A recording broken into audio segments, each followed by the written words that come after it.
तर मित्रांनो मी आपला आता नवीन यूट्यूब चॅनल आहे क्वालिटी नावाप्रमाणे तुम्हाला सगळी तर क्वालिटी दिसणार असंही आपण चालू केलं थोडं आजीला घेऊन तर बघत राहावं कसं काय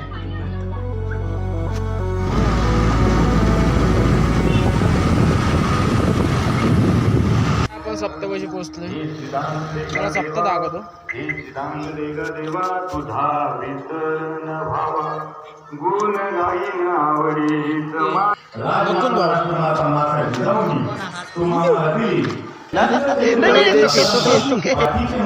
शेठ काय म्हणता बरं आहे का तुमचं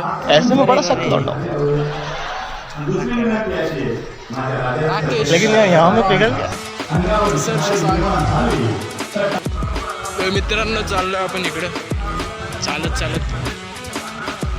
इकडं बसून कंटाळा पुढं आयुष दिसतोय आयुष मोरे आवाज दे रे जरा आयुष आवाज दे जरा मोरे कंपनी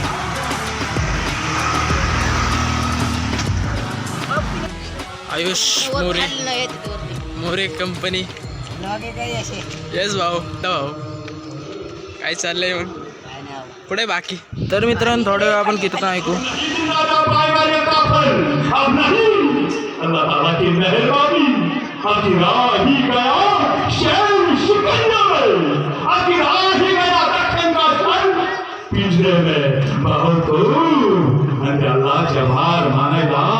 नमाजाच्या पडायला ज्यावेळेस संभाजी राजे कैद केले त्यावेळेस त्यांच्या सोबत सुद्धा कवी कलश कैद केले तेही ढकललेले साखर झाडा जखवलेले त्यांनाही ताकातुला खाते आणि त्याच वेळेस नमाजाच्या रुखाला पडणाऱ्या औरंगजेबाला बत्ता कवी कलश म्हणाले भगत पाहिले कवी कलश आणि त्याच वेळेस उद्गार ते झाले हाती घोडे तो पटलवारे हाथी घोड़े तो तलवारें हौस तो मेरी सारी हार पर शेर शिवाजी हमारा उनका बच्चा थाना अभी सबके भारी है अभी सबके भारी है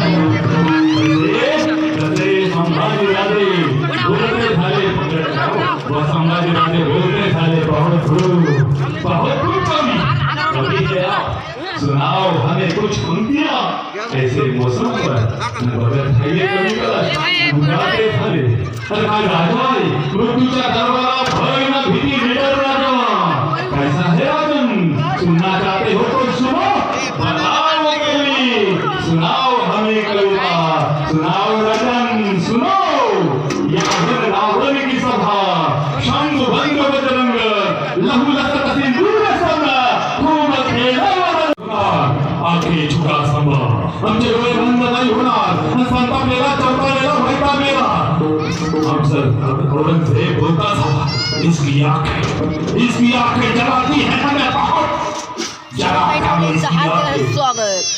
इसकी जबान चलती है बहुत काट डालो इसकी जबान खींचो खाल इसकी और गुलाबो चील कवो कुत्तो को आणि संभाजीराजे सांगत राहिले अरे खाल्लं आमचं मांस कुत्र्या गिधांनी तर त्यांची औलाद होणार नाही तुझ्यासारखी पैमान अरे निफेल आमच्या सारखीच इमानदार चौथाला वैतागा बोलता सारा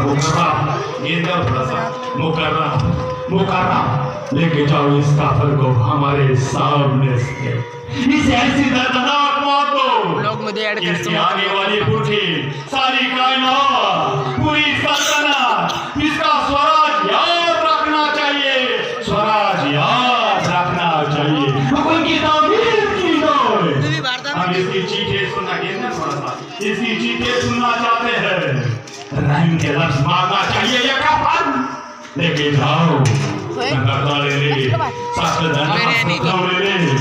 छत्रपती संभाजी राजे गेले तुळापूरच्या पहिलं असतं तर वाटलं नसतं रे मराठ्यांचा छत्रपती आणलं होतं उलट टाकून जगवलं होतं काटे साखर दंडा त्यावेळेस आणलं होतं ना त्यावेळेस नव्हते राजांच्या अंगावर राजशाही वस्त्र आता होते विदुषपी झोपले डोक्यावर नवथा स्वरा अरे होतं विदुषी घातलेली एक झोपलं आणि त्याच्यावर होती घुंगरं असलावलेली टोपी.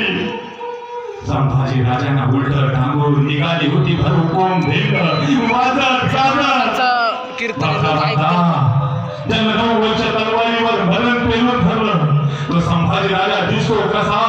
अरे हे बघण्यासाठी हे गर्दी जमा झाली होती. अरे कोणतरी दूर मारून यायचं, एखादा त्याने लांबून फेकून मारायचं, तोच पडायची, रक्ताची निरकाली यायचा, पेंडून उफाळायचा. कोणीतरी यायचं, पता मस्तकावर लाथ मारायचं. अरे मस्तक नाका तोंडावर बसायचं आणि मस्तकातून नाकाची धार, रक्ताची धार सुरू व्हायची. अरे कोणीतरी यायचं, माझ्या शंभू राजाचे केस गदगदा हलवायचं, भनशीर मस्तक भरायचं. कोणीतरी यायचं, अरे घाणेच्या उंटाला टांगलं होतं, टोचले जात होते काटेदार साखळ्या. टोचत होत्या, अंगात जागी जखमा करत होत्या आणि अंगातून उघडत होते रक्ताचे थेंब थेंब. अरे जाता उंटाची शक्ती मिळायचा, माझ्या राजांच्या शरीरात घुसायचे. पाहिलं असतं तर म्हटलं नव्हतं. तुळापूरच्या स्तंभाला बांधलेले संभाजी राजे आता सजा होती. माझ्या संभाजी राजांचे डोळे जाळायचे. एक हापशी लांबून तप्ता सळाई घेऊन माझ्या शंभू राजांच्या समोर आला. त्याची ही इच्छा नव्हती त्या सळाई घेऊन माझ्या पाणीदार डोळ्यामध्ये माझ्या राजांच्या डोळ्यात घालण्यासाठी हात धरू लागले. जाणार ते डोळे लालबुंद तप्त सळ्या माझ्या राजांच्या डोळ्यात समोर आल्या. बघता संभाजी राजांना उघडले नेत्र, साठवलं डोळ्यात हे स्वराज्य आबासाहेब भाऊसाहेब रणकोट किल्ले पावले. केले डोळे बंद, उघडले नेत्र साकार. लालबुंद तप्त झालेला आजची एक पाऊल टाकत आला. बघता लालबुंद तप्त सळ्या गेला माझ्या राजांच्या डोळ्यात. सर उठत राहिला. जटलं गेल्या त्याच्यात निघाल्या बाहेर आणि पाणीदार डोळ्याच्या ठिकाणी फक्त उरले काळे कुट्ट खड्डे.